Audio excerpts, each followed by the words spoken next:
Welcome to this video. In this video I show you how to add automatic borders to cells in Excel. By doing this, you can save time and effort at work. You follow these steps.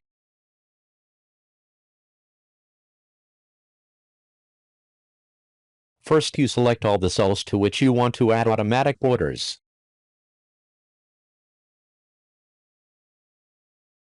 Now, select Conditional Formatting under Home tab and Conditional Formatting select New Rule. Here you create a new rule for non-blank cells. For non-empty cells they will automatically add borders. You save the newly created rule. I will add some data to test the results. As you can see, the cells with data have automatically added borders. If you customize the color or change the border style, just change the border format as follows.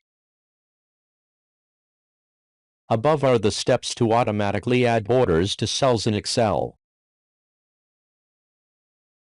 Thank you for watching. Don't forget to like and subscribe. Good luck.